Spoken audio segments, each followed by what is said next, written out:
ಇನ್ನು ಪ್ರಪಂಚವೇ ಕಂಡಂಥ ನಮ್ಮ ದೇಶದ ಹೆಮ್ಮೆಯ ಗಾಯಕಿ, ಒಂದು ಮಿರಾಕಲ್, ಮೆಸ್ಮರೈಸ್ಡ್ ಪರ್ಸ್ನಾಲಿಟಿ ಅಂತ ನಾವು ಕರಿತೀವಿ. ಹೌದು, ಗಾಯಕಿ ಜಾನಕಿ ಅವರು ಕೂಡ ನಮ್ಮನ್ನು ಆಗಲಿ ಒಂದು 11 ದಿನ ಆಯಿತು. ನಿನ್ನೆ ಎಸ್ ಜಾನಕಿಯವರ 11ನೇ ದಿನದ ಒಂದು ಪುಣ್ಯ ಸ್ಮರಣೆ.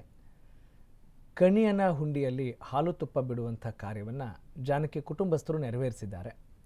ಸೊಸೆ ಮತ್ತು ಮೊಮ್ಮಗಳು ಅಪ್ಸರ ಜೊತೆಗೆ ಕೇರ್ ಟೇಕರ್ ನವೀನ್ ಸೇರಿದಂತೆ ಹಲವರು ಭಾಗಿಯಾಗಿದ್ದರು. ಎಸ್ ಜಾನಕಿಯವರಿಗೆ ಇಷ್ಟವಾದ ತಿನಿಸುಗಳನ್ನು ಸಮಾಧಿ ಬಳಿ ಇರಿಸಲಾಗಿತ್ತು. ಇದರ ನಡುವೆ 12ನೇ ದಿನವಾದ ಇವತ್ತು ಮೈಸೂರಲ್ಲಿ ಜಾನಕಿ ಸ್ಮರಣಾರ್ಥ ಗಾನ ನಮನ ಹಮ್ಮಿಕೊಳ್ಳಲಾಗಿದೆ. ಇನ್ನು ಕೆಲವೇ ಕ್ಷಣಗಳಲ್ಲಿ ಸಂಗೀತ ನಿರ್ದೇಶಕ ಹಂಸಲೇಖ ಅವರ ಸಾರಥ್ಯದಲ್ಲಿ ಗಾನ ನಮನ ಕಾರ್ಯಕ್ರಮ ಶುರುವಾಗಲಿದೆ. ಇದು ಸಾರಾ ಕನ್ವೆನ್ಷನ್ ಹಾಲ್ನಲ್ಲಿ ನಡೆಯುವ ಒಂದು ಕಾರ್ಯಕ್ರಮ. ಈ ಕಾರ್ಯಕ್ರಮದಲ್ಲಿ ಚಿತ್ರರಂಗದ ಅನೇಕ ಗಣ್ಯರು ಪಾಲ್ಗೊಳ್ಳಲಿದ್ದಾರೆ. ಇದು ಮೈಸೂರಿನಲ್ಲಿ ನಡೆಯುವಂಥ ಒಂದು ಕಾರ್ಯಕ್ರಮ. ಈ ಕಾರ್ಯಕ್ರಮದಲ್ಲಿ ನಾಡಿನ ಗಣ್ಯಾತಿ ಗಣ್ಯರು, ಅದರಲ್ಲೂ ಸಂಗೀತ ಕುಟುಂಬದ ಎಲ್ಲ ಸದಸ್ಯರು, ಸಂಗೀತಾಸಕ್ತರು, ಜಾನಕಿ ಅಮ್ಮ ಅವರ ಅಭಿಮಾನಿಗಳು, ದೊಡ್ಡ ದೊಡ್ಡ ಗಾಯಕರಾಗಿದ್ದಾರೆ, ಅವರೆಲ್ಲರೂ ಕೂಡ ಭಾಗಿಯಾಗುವ ನಿರೀಕ್ಷೆ ಇದೆ. ಮತ್ತು ಹಂಸಲೇಖ ಅವರ ಸಾರಥ್ಯದಲ್ಲಿ ಈ ಒಂದು ಕಾರ್ಯಕ್ರಮ ಗಾನ ನಮನ ನಡೆಯಲಿದೆ.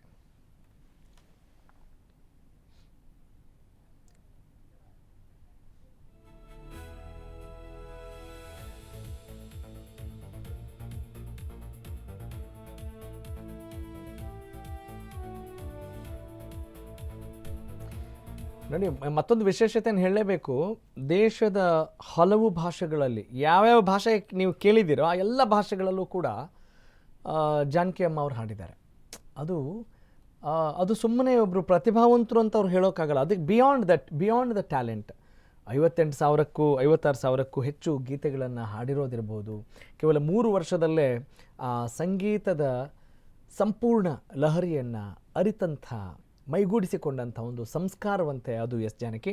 ಅದಕ್ಕಿಂತ ಹೆಚ್ಚಿನ ಹೆಮ್ಮೆ ಏನು ಅಂತ ಹೇಳಿದ್ರೆ, ಅವರು ಕೊನೆಯ ಕ್ಷಣಗಳಲ್ಲಿ ನಮ್ಮ ರಾಜ್ಯದಲ್ಲೇ ಇದ್ದಂಥದ್ದು, ಮೈಸೂರಿನಲ್ಲಿ ಅವರು ತಂಗಿದ್ರು ಮತ್ತು ಮೈಸೂರು ಜಿಲ್ಲೆಯಲ್ಲೇ ಅವರು ಸಮಾಧಿಯಾಗಿರೋದು ನಿಜಕ್ಕೂ ಕೂಡ ಒಂದು ಕನ್ನಡಿಗರಿಗೆ ಹೆಮ್ಮೆಯ ವಿಚಾರ. ಅವರ ಗೀತೆ, ಅದರ ಬಗ್ಗೆ ನಾವು ಮಾತನಾಡುವ ಸಂದರ್ಭವೇ ಬರೋದಿಲ್ಲ. ಯಾಕಂದರೆ ಸುಮ್ಮನೆ ಇರೋದಷ್ಟೇ. ಅವರು ಹಾಡ್ತಾ ಇದ್ದಾರೆ ಅಂದರೆ ಕೇಳಿಸ್ಕೊಂಡು ಇರಬೇಕು, ಅಷ್ಟೇ ವಿಚಾರ. ಅದರಲ್ಲಿ ಏನಾದರೂ ಲೋಪದೋಷಗಳನ್ನ ಹುಡ್ಕೋಕ್ಕೆ ಸಾಧ್ಯ ಇದೆಯೇನ್ರಿ ಯಾರಿಗಾದರೂ?